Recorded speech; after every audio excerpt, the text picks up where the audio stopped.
There's going to be a lot of weapons for this Arizona State Sun Devils offense in 2023, but I think I found their secret weapon, and we're going to talk about him on this edition of the Locked On Sun Devils podcast.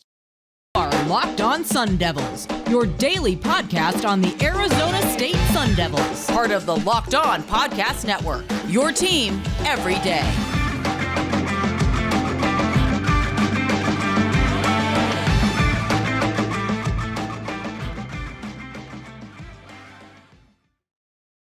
Hello, everyone, and welcome back to the Locked On Sun Devils podcast, part of the Locked On Podcast Network, your team every day.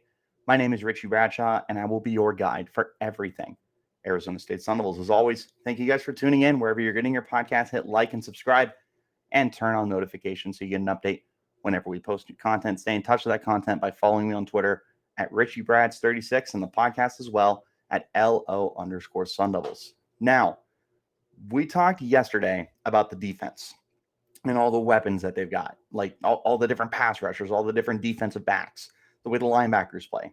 I just gushed about them.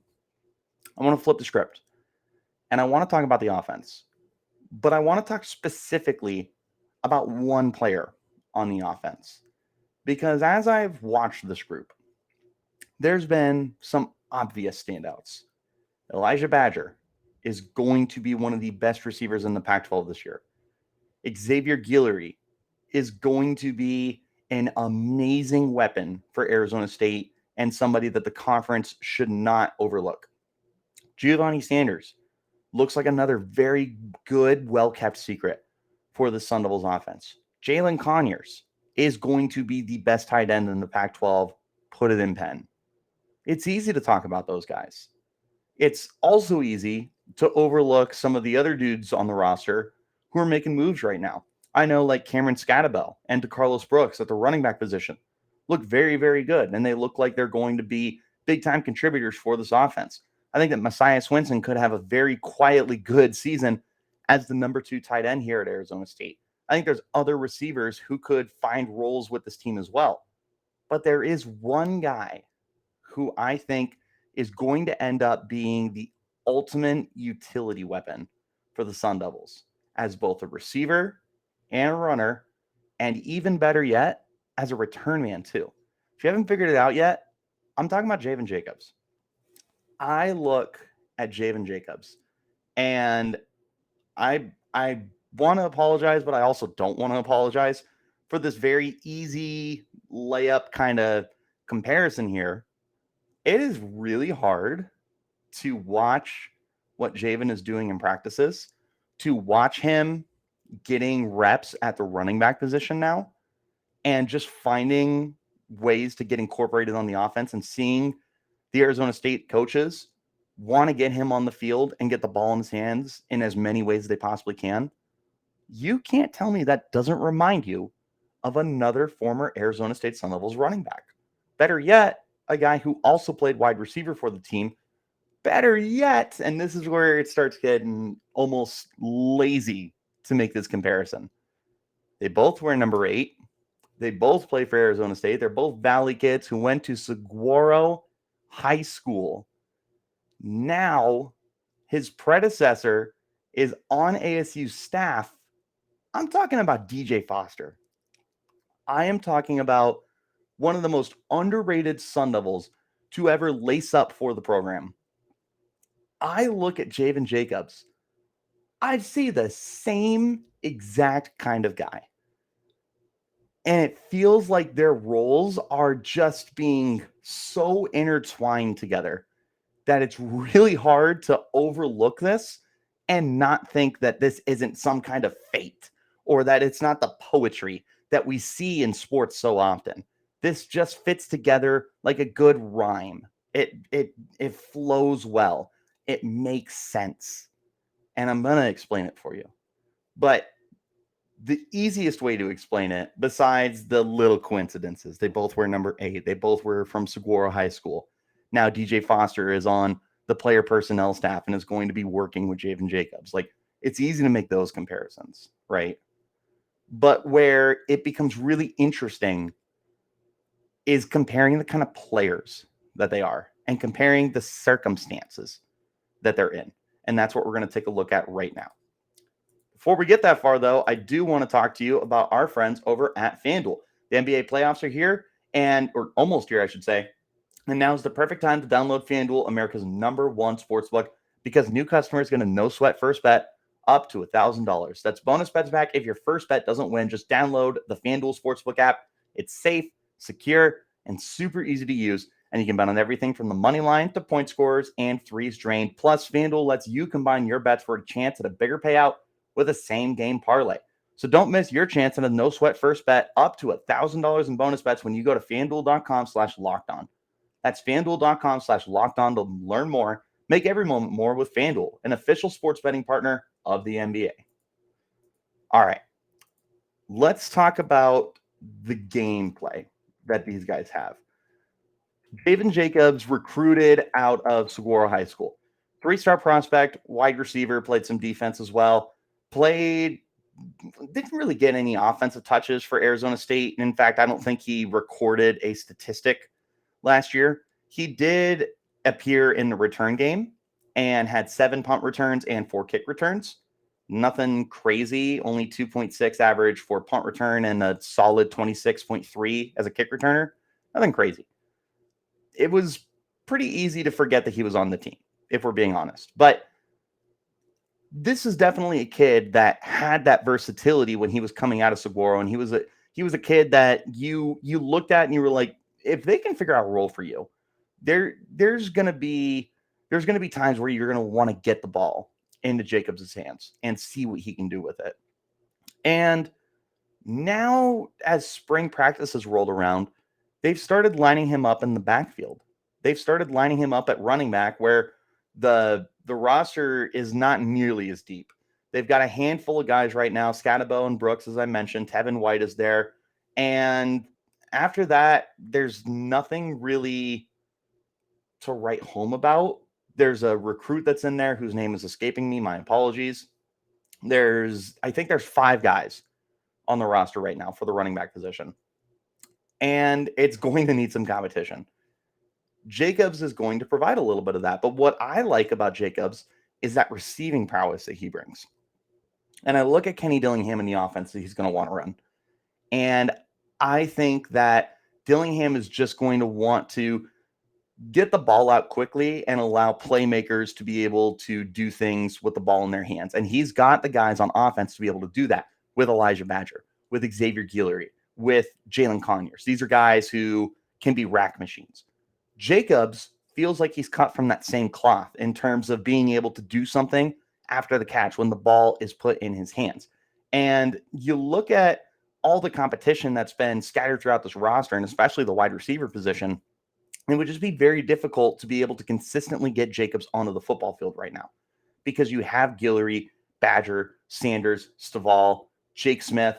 Who's the other kid who's been standing out? Troy Omer from Texas. I think I said Melcon Stovall. There's a lot of guys, Andre Johnson, Chad Johnson Jr., that are going to be commanding reps at the wide receiver spot. For Jacobs, you don't want him to get lost in that shuffle and in that rotation. You still want to be able to find a way to manufacture some touches for him. And right now, it looks like the best way you're going to be able to do that is to get him onto the field in the running back situation. And this is where I'm so intrigued, because he has really good change of direction. If you pop on some of his film from his high school days, the dude is smooth. He can make a move. He can do a little bit of everything. He's got the shake and bake that you're looking for.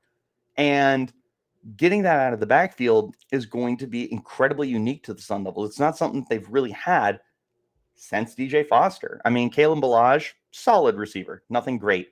Rachaad White, and you know what? I totally take that back. Rachaad White and Valladay were both very good receivers out of the backfield. My head was stuck on Ballage, Richard, Benjamin. I totally skipped that. That's a mulligan. I am asking for a mulligan. Anyways, Jacobs definitely brings that edge that the Sun Devils have liked to have with Valladay and with White. And he fits that role, in my opinion, better than Skattebo, better than Brooks, better than White, better than anyone else on the roster right now. So that to me feels like a solidified role that you have now found for him on this offense. I don't know if this is a 200 carries guy, but this does feel like someone who's going to get around 100 touches and somebody that is going to see the ball in multiple different ways. And again, this isn't even including the fact that he's going to be one of the primary return men for the team. There hasn't been a ton of competition out there, and Jacobs should have some of the first dibs at being the starting return man for the team. But getting him involved in offense is going to be very, very important, very, very pivotal for this team to be successful, in my opinion. And I look at the way that Arizona State was able to incorporate DJ Foster into the offense. I feel like you could probably do the same thing here with him. They both have that receiving prowess. They both are playmakers. And I think that they're both going to end up being very, very valuable assets when you look down the road. We look back at what DJ Foster gave to the program, and it's hard not to view him as one of the more important players that the program has had in the last however many years. If Jacobs can get anywhere near that, I mean, that's remarkable. But I do look at Jacobs and his abilities that he has right now, and it's hard for me to not sit here and think that he couldn't possibly find himself in a similar role to what Foster had. Make sure that you check out the Locked On College Basketball podcast. Isaac Shade and Andy Patton bring you everything you need to know on and off the court. Hear from big-name experts, coaches, and players throughout the college basketball landscape on Locked On College Basketball, available on YouTube and wherever you're getting your podcasts.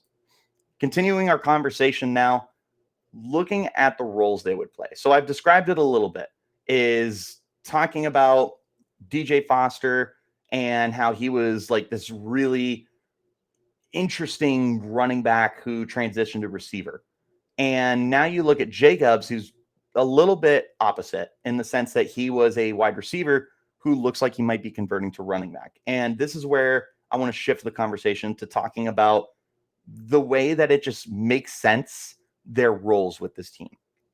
When Foster was playing at Arizona State, he really only had 1 year to be the featured de facto number one back for the team. And it was 2014. He was a really good back for the team. He ran for almost 1,100 yards. He had almost 700 receiving yards and 12 total touchdowns. He was dominant. But at the end of the year, Demario Richards started to show some serious promise. And then the following year would be a 1,000-yard rusher. And Kalen Ballage looked really good too, to the point where you didn't want to keep him off the field. So DJ Foster converts to wide receiver, still gets some ball carrier opportunities, but for the most part becomes a full-time wide receiver for the team. Now let's look at Jacobs' situation. He is one of those guys you don't want to keep him off the field, but how do you have him on the field at the same time at the wide receiver spot when you've got Guillory and Badger and Sanders and Omer and everybody else that's been playing very, very well so far? It's difficult. You run out of room eventually. Well, that's where you introduce him into the backfield. That's where you have him as your crafty, electric receiver that you have patented over the last 10 years with the DJ Fosters of the world and the Rachaad Whites and the Valladay. Jacobs looks like he could be cut from that same cloth. Looking at that alone makes me feel like this could be an easy comparison to make. Considering these guys are both very selfless players who are just interested in doing whatever they can to help their team win.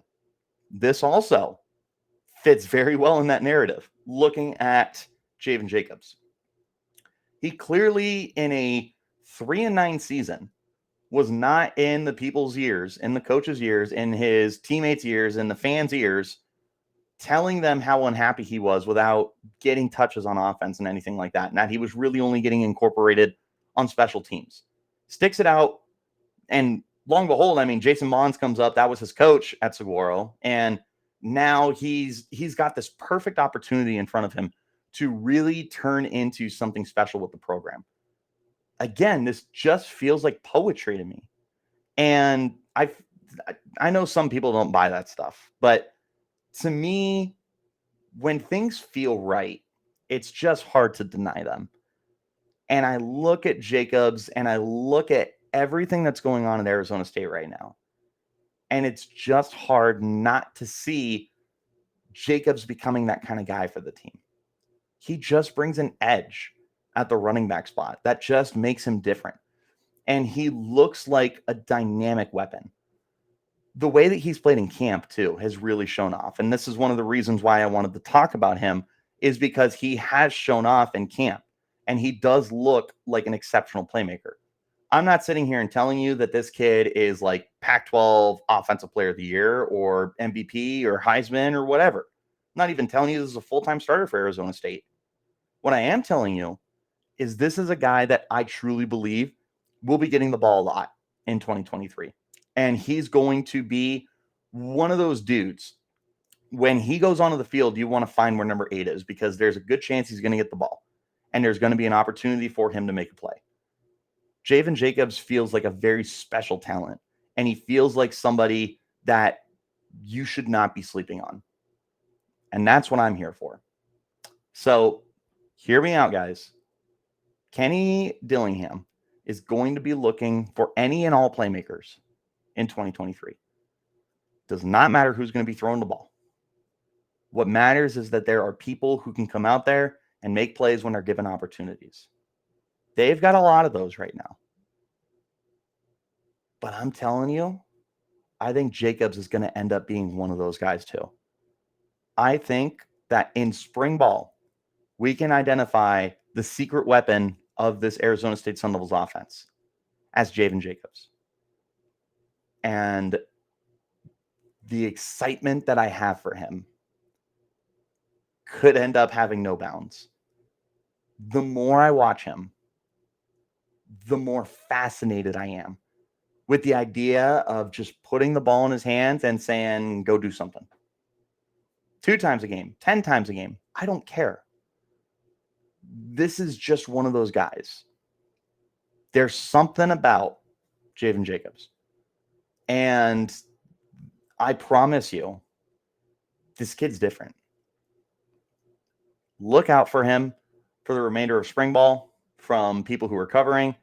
Look out for him during the spring game. That is not this Saturday, but the following Saturday, April 15th. Look out for him during the offseason. Look out for him during training camp. And then don't be surprised when the season rolls around that he's out there making plays, because I promise you he's going to be. This kid is special. Put it in pen. That's all I got for you guys. Thank you as always for tuning in. Wherever you're getting your podcast, hit like and subscribe. Turn on notifications so you get an update whenever we post new content. Stay in touch with that content by following me on Twitter at RichieBrads36 and the podcast at LO_Sun Devils. Till next time, you keep it locked right here on Locked On Sun.